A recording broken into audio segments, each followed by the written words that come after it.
यह कहानी बादशाह अकबर के जमाने की है। एक बार एक व्यापारी अपने किसी काम से कुछ दिनों के लिए प्रदेश से दूर गया हुआ था।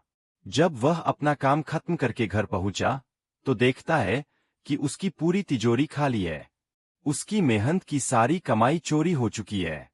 व्यापारी घबरा गया और उसने अपने घर के सारे नौकरों को बुलाया। व्यापारी के घर में कुल 5 नौकर थे। व्यापारी की एक आवाज पर सारे नौकर उसके सामने आकर खड़े हो गए। व्यापारी ने उनसे पूछा, ये तुम लोगों के होते हुए घर में इतनी बड़ी चोरी कैसे हो गई? जब चोर आकर मेरी पूरी तिजोरी साफ कर गया, उस समय कहाँ थे सब के सब? एक नौकर ने जवाब दिया, ये हमें नहीं पता ये चोरी कब हुई मालिक, हम सो रहे थे। ये उसकी यह बात सुनकर व्यापारी गुस्से से आग बबूला हो उठा और बोला, ये मुझे तो लगता है कि तुम 5 में से किसी एक ने ही चोरी की है। तुम्हारा हिसाब अब बादशाह अकबर ही करेंगे। यह कहता हुआ वो महल की ओर चल पड़ा। बादशाह अकबर अपने दरबार में बैठकर जनता की समस्या सुन रहे थे कि तभी व्यापारी वहां पहुंच गया। व्यापारी ने कहा, ये न्याय हुजूर, न्याय, मेरी समस्या को दूर करें। ये बादशाह ने पूछा, ये क्या हुआ? कौन हो तुम और क्या है तुम्हारी समस्या? ये व्यापारी बोला, ये मैं आप ही के राज्य में रहने वाला एक व्यापारी हूँ महाराज। एक जरूरी काम से कुछ दिनों के लिए प्रदेश से बाहर गया था। जब वापस आया तो मेरी सारी तिजोरी लुट चुकी थी। मैं बर्बाद हो गया। हुजूर, मेरी मदद करें। यह सुनकर बादशाह ने व्यापारी से कुछ सवाल पूछे, जैसे कितना सामान चोरी हुआ, क्या उसे किसी पर शक है आदि। सवालों के जवाब मिलने के बाद अकबर ने व्यापारी का मामला बीरबल को सौंप दिया और कहा कि असली चोर को पकड़ने में बीरबल उसकी मदद करेंगे। अगले दिन बीरबल व्यापारी के घर पहुंचे। उन्होंने सभी नौकरों को बुलाया और उनसे पूछा कि चोरी की रात वो सभी कहाँ थे। सभी ने कहा कि वो व्यापारी के घर में ही रहते हैं और उस रात भी व्यापारी के घर में ही सो रहे थे। बीरबल ने उनकी बात मान ली और कहा, ये आप सभी को परेशान होने की जरूरत नहीं है। मेरे हाथ में ये 5 जादुई लकड़ियां हैं। मैं आप सभी को एक एक लकड़ी दूंगा। जो भी चोर होगा, उसकी लकड़ी आज रात 2 इंच लंबी हो जाएगी और चोर पकड़ा जाएगा। हम सभी कल यही मिलेंगे।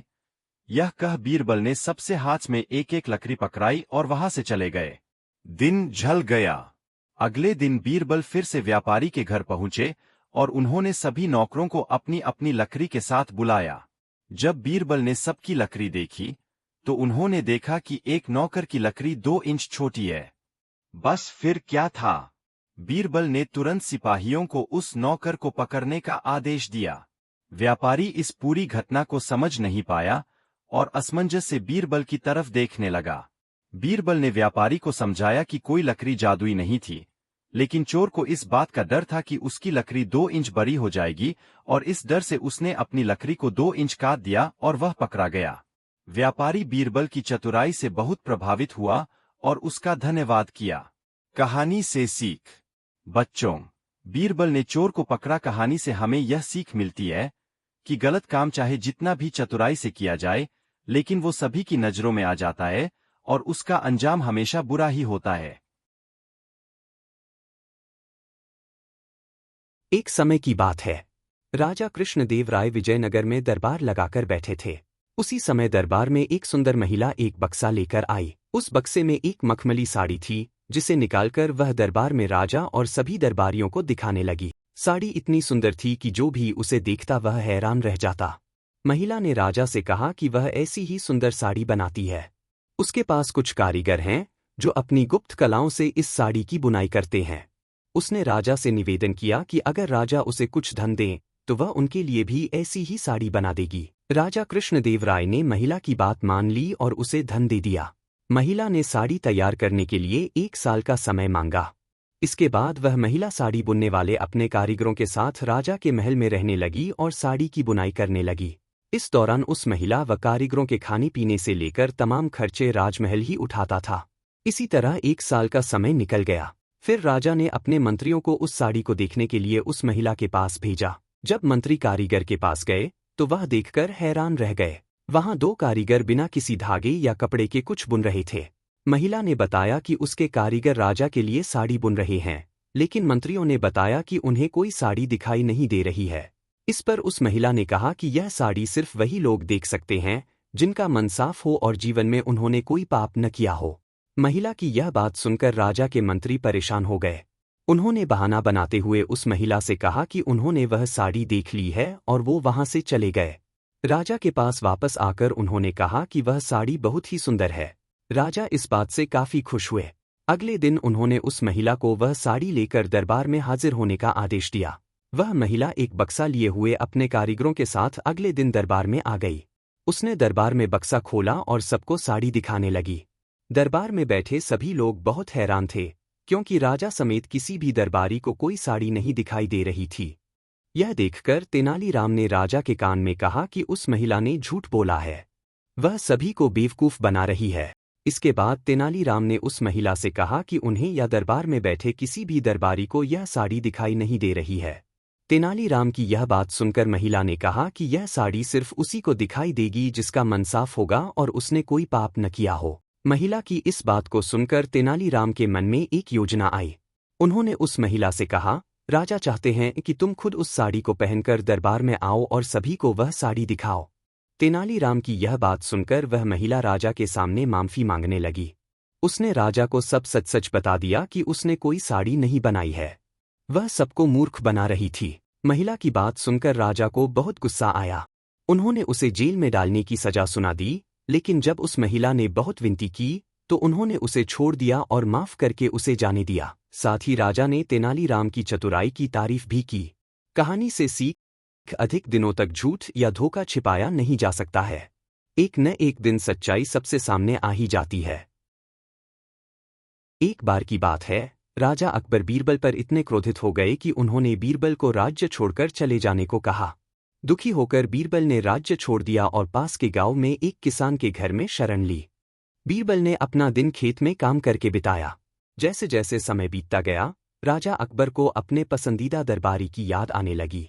एक दिन अकबर ने बीरबल को खोजने के लिए अपने शाही रक्षकों को भेजने का फैसला किया। पहरेदारों ने सभी दिशाओं में बीरबल की तलाश की, लेकिन उनके सभी प्रयास व्यर्थ हो गए। अकबर ने बीरबल को ढूंढने की एक तरकीब सोची। उन्होंने घोषणा कर दी कि जो कोई भी उन्हें बुद्धि से भरा घड़ा लाएगा, उसे हीरों से भरा एक घड़ा दिया जाएगा। यह खबर आसपास के सभी गांवों और बीरबल तक भी पहुंच गई। राजा के रहस्य को कैसे सुलझाया जाए यह तय करने के लिए ग्रामीणों ने एक बैठक की। बीरबल ने यह कहते हुए मदद की पेशकश की कि उसे 1 महीने का समय चाहिए। बीरबल ने एक बर्तन लिया और उसमें एक छोटा सा तरबूज बिना उसकी बेलों से काटे डाल दिया।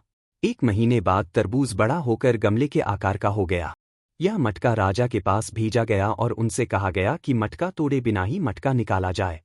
अकबर को पता था कि यह कोई और नहीं बल्कि बीरबल ही हो सकता है और वह बीरबल को वापस अपने दरबार में लाने गए। नैतिक, जल्दबाजी बर्बादी कराती है, खूब सोचो क्योंकि हर समस्या का समाधान है। एक बार की बात है, बीरबल को दरबार आने में देरी हो गई। राजा अकबर बेसब्री से बीरबल का इंतजार कर रहे थे। जैसे ही बीरबल दरबार में पहुंचे, अकबर ने उनसे देरी का कारण पूछा। बीरबल कहने लगे कि आज जब वह घर से निकल रहे थे तो उनके छोटे छोटे बच्चों ने उन्हें रोक दिया और कहीं न जाने की जिद करने लगे। किसी तरह बच्चों को समझा बुझाकर निकलने में ही देरी हो गई। राजा को बीरबल की इन बातों पर बिल्कुल यकीन नहीं हुआ। उन्होंने सोचा कि बीरबल देर से आने का झूठा बहाना कर रहे हैं। उन्होंने बीरबल को कहा कि बच्चों को मनाना इतना भी कठिन काम नहीं है। अगर वे ना माने तो थोड़ा डांट पटकर उन्हें शांत किया जा सकता है। वहीं बीरबल इस बात से परिचित थे कि बच्चों के मासूम सवालों और जिद को पूरा कर पाना बेहद मुश्किल होता है। जब अकबर इस बात से संतुष्ट न हुए तो बीरबल को एक उपाय सूझा। उन्होंने राजा के सामने एक शर्त रखी। उन्होंने कहा कि वह इस बात को सिद्ध कर सकते हैं कि छोटे बच्चों को समझाना बहुत मुश्किल होता है, लेकिन इसके लिए उन्हें एक छोटे बच्चे के जैसे व्यवहार करना होगा व राजा को उन्हें समझाना होगा। राजा इस शर्त के लिए तैयार हो गए। अगले ही पल बीरबल एक बच्चे के जैसे चिल्लाने और रोने लगे। राजा ने उन्हें मनाने के लिए उन्हें अपनी गोद में उठा लिया। बीरबल गोद में बैठकर राजा की लंबी मूंछों से खेलने लगे। कभी वे बच्चों की तरह मुंह बिगाड़ते तो कभी मूंछों को खींचने लगते। अभी तक राजा को कोई आपत्ति नहीं हो रही थी। जब बीरबल मूंछों से खेलकर थक गए तो गन्ना खाने की जिद करने लगे। राजा ने बच्चा बने बीरबल के लिए गन्ना लाने का आदेश दिया। जब गन्ना लाया गया तो बीरबल ने नई जिद पकड़ ली कि उन्हें छिला हुआ गन्ना चाहिए। एक सेवक द्वारा गन्ने को छिला गया। अब बीरबल जोर जोर से चीखने लगे कि उन्हें गन्ना छोटे छोटे टुकड़ों में कटा हुआ ही चाहिए। उनकी जिद को पूरा करने के लिए गन्ने को छोटे छोटे टुकड़ों में काटा गया। जब राजा ने इन टुकड़ों को बीरबल को खाने के लिए दिया तो बीरबल ने उन टुकड़ों को जमीन पर फेंक दिया। राजा को यह देखकर बहुत गुस्सा आया। उन्होंने गुस्से से बीरबल से पूछा, तुमने गन्ने को नीचे क्यों फेंका? चुपचाप से इसे खा लो। डांट सुनकर बीरबल अब और भी जोर से रोने व चीखने लगे। अकबर ने प्यार से पूछा, कहो बीरबल, तुम क्यों रो रहे हो? बीरबल ने जवाब दिया, मुझे अब छोटा नहीं एक बड़ा गन्ना चाहिए। अकबर ने उन्हें एक बड़ा गन्ना लाकर दिया, लेकिन बीरबल ने उस बड़े गन्ने को हाथ तक नहीं लगाया। अब राजा अकबर का गुस्सा बढ़ रहा था। उन्होंने बीरबल से कहा कि तुम्हारी जिद के अनुसार तुम्हें बड़ा गन्ना लाकर दिया गया है, तुम इसे न खाकर रो क्यों रहे हो? बीरबल ने जवाब दिया, मुझे इन्हीं छोटे छोटे टुकड़ों को जोड़कर एक बड़ा गन्ना खाना है। राजा ने बीरबल की इस जिद को सुनकर अपना सिर पकड़ लिया और अपनी जगह जाकर बैठ गए। उन्हें परेशान देखकर बीरबल ने बच्चा बनने का नाटक खत्म किया और राजा के समक्ष गए। उन्होंने राजा से पूछा, क्या अब आप इस बात से सहमत हैं कि बच्चों को समझाना यकीनन एक मुश्किल काम है? राजा ने हाँ में सिर हिलाया और बीरबल को देख मुस्कुराने लगे। कहानी से सीख। इस कहानी से हमें यह जानने को मिलता है कि बच्चे बहुत मासूम होते हैं। अक्सर हम उनके नादान सवालों का जवाब नहीं दे पाते हैं, लेकिन फिर भी उन्हें प्यार से समझाकर व अनेक उदाहरण देकर उनकी जिद व जिज्ञासा को शांत किया जा सकता है।